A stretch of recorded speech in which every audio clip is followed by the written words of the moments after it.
ইতিমধ্যেই আপনারা দেখতে পেয়েছেন আফরা তার জন্মদিনের পুরো দিনটি পার্কের বিভিন্ন রাইডে উঠে সুন্দরভাবে কাটিয়েছিল। আজ বলবো আমরা কিভাবে তার পছন্দের পার্ক খুলনা থেকে ঝিনাইদহের ড্রিম ভ্যালি পার্কে গেলাম এবং ফিরে আসলাম। সর্বপ্রথমে আমরা সকাল সকাল রেডি হয়ে রেল স্টেশনের দিকে যাত্রা করলাম আর চিত্রা এক্সপ্রেসের জন্য অপেক্ষা করতে থাকলাম, কারণ আজকেই ছিল চিত্রা এক্সপ্রেসের লেটে আসার দিন এবং আমরা খুব অপেক্ষা করতে করতে 9টা ট্রেন এসে পৌঁছেছে 11টার দিকে এবং এর ভিতরে আমার মেয়ে এতবার ট্রেন আসার কথা বলেছে যে সে ক্লান্ত, কিন্তু আমাদের এই প্রতীক্ষার ক্ষণ শেষ করে 11টার দিকে চিত্রা এক্সপ্রেস চলে আসলো এবং আমরা আমাদের গন্তব্যস্থলে যাওয়ার জন্য উঠে পড়লাম। আর সে উঠেই আমরা চলে গেলাম, যখন আমাদের রেল স্টেশনে নামিয়ে দিল সেখান থেকে আমরা যাত্রা শুরু করলাম ঝিনাইদহের ড্রিম ভ্যালি পার্কে। এবং এই যে যেখান থেকে আমরা নেমেছি এখান থেকে ড্রিম ভ্যালি পার্কের ইজি বাইকের দূরত্ব হচ্ছে প্রায় 1.5 ঘন্টা, যেখানে যেতে আমাদেরকে দুই পাশে গাছ এবং পুকুর নানান দৃশ্য দেখতে দেখতে আমরা পার হয়ে গেলাম। এবং এখানে বিশেষ দেখার ছিল যে অনেক পুরাতন যে গাছগুলো, আমরা প্রথমে নেমেছিলাম কালীগঞ্জের মোবারকপুর থেকে আমরা চুয়াডাঙ্গা থেকে ঝিনাইদহ, এর ভিতরে বেশ দূরত্ব ছিল। তারপর আমরা শেষমেশ আমাদের কাঙ্ক্ষিত যে ড্রিম ভ্যালি পার্ক সেখানে চলে আসলাম। আসা মাত্রই আমরা ছিলাম ক্লান্ত, কারণ 1.5 ঘন্টার অপেক্ষা এবং সে সময় ছিল ভর দুপুর। তো আমি চলে গেলাম টিকিট কাটতে এবং আফরা অপেক্ষা করতে করতে মনে করলাম একটু আমরা লেমন জুস খেয়ে ফেলি। লেমন জুস যখন খাওয়া শেষ তখন আমরা ভেতরের দিকে এবার ঢুকলাম আর এরই ফাঁকে আমি কেটে নিয়েছিলাম টিকিট আর আমরা একটু কম্বো টিকিটও কিনেছিলাম। আর এই কম্বো টিকিট কেনায় যে লাভ হয়েছিল সেটি বর্ণনা করছি ভিডিওর শেষ অংশে। তো প্রথমে আমরা উঠে গেলাম, উঠে আমরা যে রোড থেকে যাচ্ছিলাম, যেহেতু এখন ছিল একেবারে ভর দুপুর, তো আমরা ওয়াটার পার্কটি খুঁজছিলাম, কিন্তু ওয়াটার পার্ক খুঁজতে গিয়ে আমরা এই বাকি যে রাইডগুলো ছিল সেই রাইডের দিকে চলে গেলাম। এখানে অনেক রাইড দেখা যাচ্ছিল, যার 12টা রাইডই আমাদের টিকিট কাটা ছিল, কিন্তু এই মুহূর্তে আমরা এই রাইডগুলোতে উঠতে চাচ্ছিলাম না। দূরে দেখা যাচ্ছিল পেঙ্গুইন এবং দেখা যাচ্ছিল পাইরেট শিপ, এগুলোতেও আমাদের ওঠার জন্য টিকিট ছিল, কিন্তু এই মুহূর্তে আমরা সেখানে উঠবো না। কিন্তু আফরা সমস্ত জায়গায় ওঠার জন্য বায়না করছিল আর আমি তাকে সান্ত্বনা দিয়ে বলেছি যে আর কিছু সময় পরেই আমরা যাব, তবে আমাদের প্রথম যেখানে যাব সেটি হচ্ছে ওয়াটার পার্ক। আর ওয়াটার পার্কে যাওয়ার জন্য আমাদেরকে সেই ওয়াটার পার্কটিকে আগে খুঁজে পেতে হবে। তো খোঁজার জন্য আমরা যেখানে ঢুকে গিয়েছি এখানে শুধু রাইড সেকশন আর শুধু রাইড আছে বাচ্চাদের, কিন্তু এখানে আমরা না যেয়ে খালি ঘুরে ঘুরে দৃশ্য দেখছিলাম। আর এই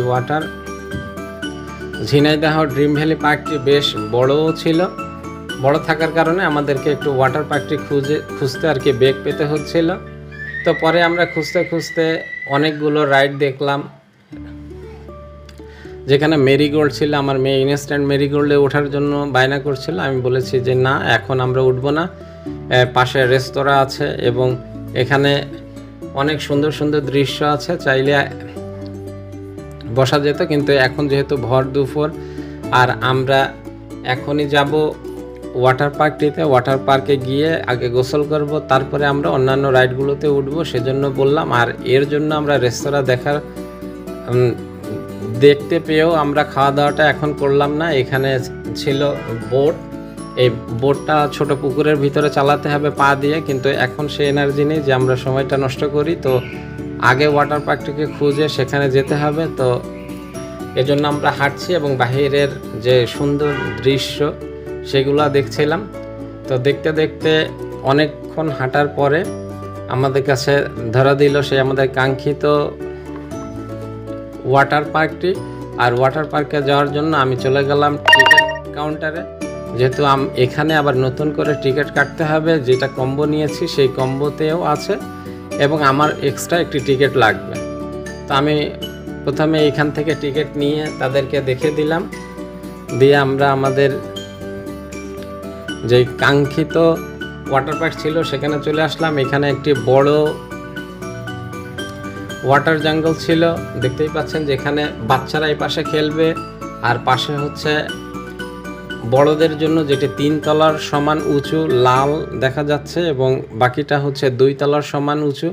আর এই পাশে ছিল ওয়াটার পুল, যেখানে সমুদ্রের ঢেউয়ের মতো বড় বড় উঁচু উঁচু ঢেউ আসে। আর এই সমস্ত কিছুতে খেলার আগে আমাদেরকে একটু চেঞ্জ করে নিতে হবে, আর চেঞ্জ করার জন্য আমরা চলে আসছি ড্রেসিং রুমে।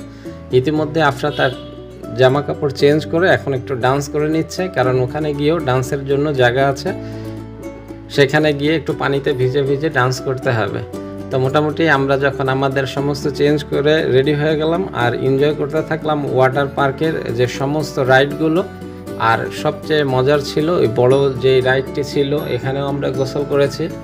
মোটামুটি খুব ভালোই গিয়েছে আমাদের এই দিনটি। শেষমেশ আমরা যখন সব রাইড থেকে ঘুরে নিলাম, এবার আমাদের যাওয়ার পালা। আর যাওয়ার জন্য আমাদের হাতে আছে 1 ঘন্টা সময়, যেহেতু ট্রেনে আমাদেরকে যেতে হবে। আমাদের ফিরতির টিকিটও আর কি কেনা ছিল, তো আমরা তাড়াতাড়ি করে একটা ইজি বাইক ঠিক করে নিলাম। আর ইজি বাইকের সেই ভদ্রলোক আমাদেরকে সময়ের ভিতরে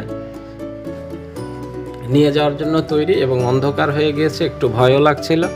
তিনি খুব দ্রুত গতিতে চালাচ্ছিলেন। তো শেষমেশ তিনি আমাদেরকে সময় মতো পৌঁছে দিলেন। আর এখানেও ঘটলো আরেক সমস্যা, লেটে ট্রেন আসার কারণে আমাদেরকে অপেক্ষা করতে হলো।